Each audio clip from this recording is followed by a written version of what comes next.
बिस्मिल्लाहिर्रहमानिर्रहीम इय्याक नअबुदु व इय्याक नस्तईन।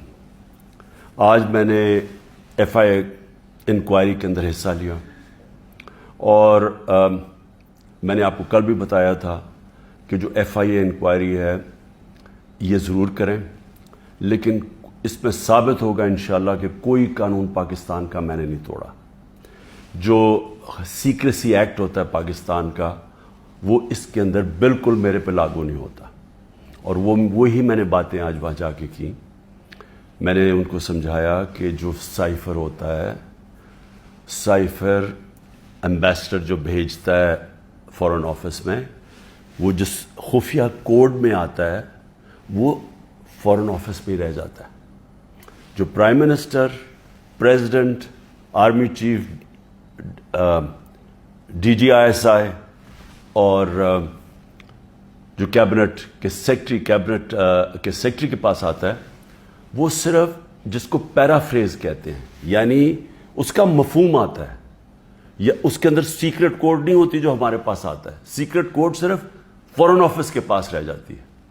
तो पहली चीज़ तो ये कि मैंने कोई सीक्रेट कोड उसकी तो हमारे पास आई नहीं, तो उसका सवाल ही नहीं पैदा होता कि सीक्रेट कोड हम आम कर दें, यानी कानून तोड़ें। दूसरी चीज़ मैंने उनको ये समझाया कि जो प्राइम मिनिस्टर होता है वो नेशनल सिक्योरिटी काउंसिल कॉल कर सकता है।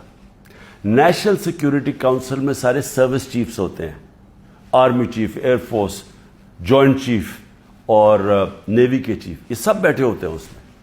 और उसमें फिर हमारे फॉरेन ऑफिस भी होता है और हमारे जो सीनियर मेंबर्स होते हैं। ये फोरम होता है सबसे बड़ा नेशनल सिक्योरिटी का, ये फैसला करता है।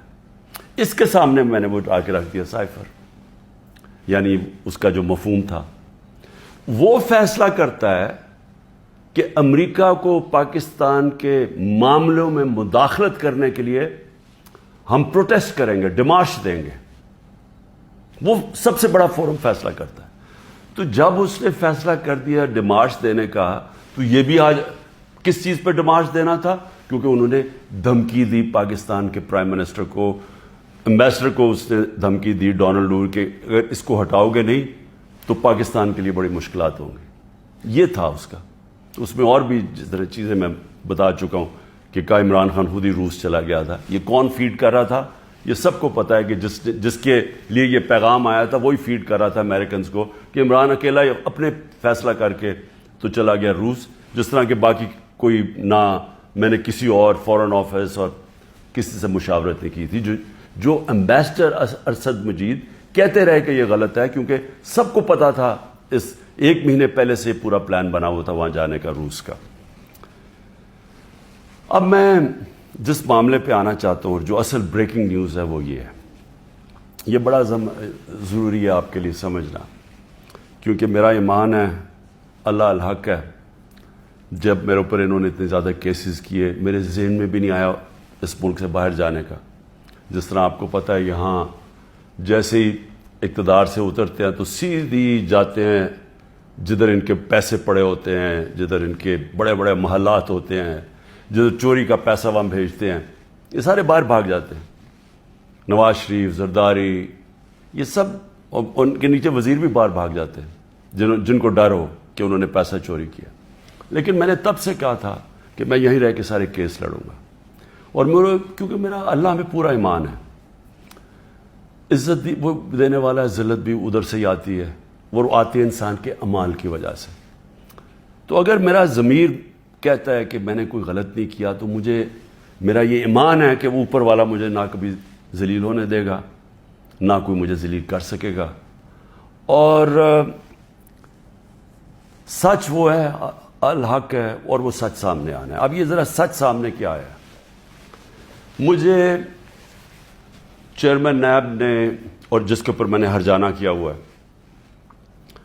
उसने जो मेरे वारंट निकाले, और जिस तरह मुझे कमांडोज ने मुझे वहाँ से उठाया इस्लामाबाद हाई कोर्ट से, सारी दुनिया में बताया गया जिस तरह मुजरमों की तरह, और डंडे मार के और मार धाड़ करके मुझे वहाँ से लेके गए, तो सारी दुनिया में बताया गया कि इमरान खान को करप्शन में उठाया गया।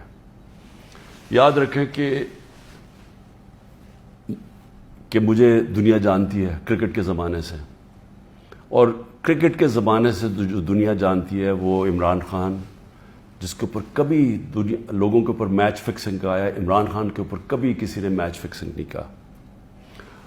اور عمران خان کو کرکٹ کی دنیا جانتی ہے، جس نے 200 سالہ کرکٹ کی تاریخ میں نیوٹرل امپائر لے کے آیا، کہ وہ اگر جیتنا چاہتا تھا تو ایمانداری سے جیتنا چاہتا تھا، اپنے امپائر ساتھ ملا کے نہیں میچ جیتنا چاہتا تھا.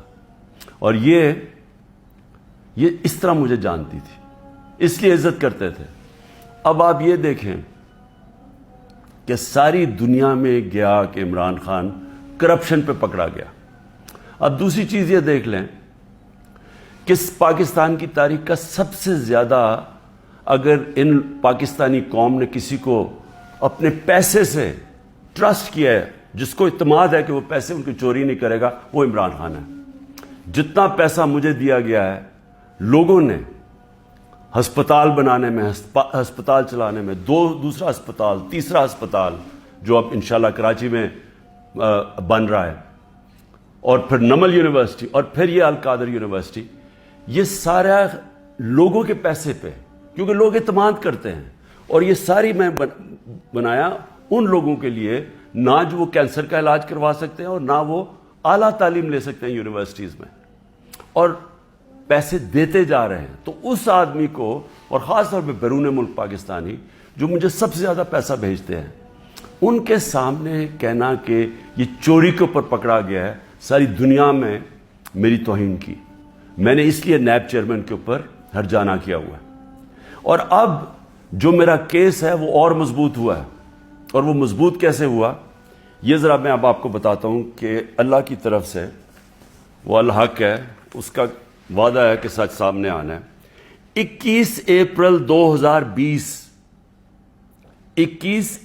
2020 آج سے 3 سال پہلے، 2 سال پہلے، سوری، آج سے 3 سال پہلے ایگزیکٹو بورڈ نیب کی میٹنگ ہوتی ہے، اور اس کے منٹس اب میرے پاس ہیں. 342 جو ایگزیکٹو بورڈ کی میٹنگ تھی، اس کا منٹس میرے سامنے ہیں. اب منٹس کے اندر کیا چیز آتی ہے سامنے؟ پہلے تو بتاؤں اس بورڈ میٹنگ میں بیٹھا کون تھا؟ Chairman NAB, D G operations کون تھا؟ ظاہر شاہ اس وقت ڈپٹی چیئرمین نیب ہیں. اس وقت پروسیکیوٹر جنرل بیٹھے ہوئے تھے، وہ ابھی بھی پروسیکیوٹر جنرل ہے. اور ایک اور ڈی جی، ایک اور بیٹھے تھے عرفان منگی، اور ایک اور حسین، اس وقت کے ڈپٹی چیئرمین بیٹھے ہوئے تھے. یہ ہائی پاورڈ میٹنگ کے اندر کیا فیصلہ ہوتا ہے؟ یہ فیصلہ ہوتا ہے کہ جناب ملک ریاض کی، اور علی ریاض کا وہ کیس تھا، جو ان کا بیٹا ملک ریاض کا، اس کے اوپر فیصلہ کیا جاتا ہے کہ یہ جو ہم انکوائری کر رہے ہیں، اور کس چیز پہ انکوائری کر رہے ہیں تب؟ یہی جو ملک ریاض کا جو ڈیل ہوئی تھی این سی اے کے ساتھ، یہ جو پیسہ آیا تھا، جو انہوں نے کہا کہ میں نے، کیونکہ القادر اس نے ملک ریاض نے سپانسر کی تھی، اس لیے میں نے اس کو فائدہ کروایا تھا. اب یہ سوچ لیں کہ 3 سال پہلے نیب کے اندر یہ انکوائری شروع ہوئی، اور ان کو پتا تھا، کیونکہ میں آپ کو بتا دوں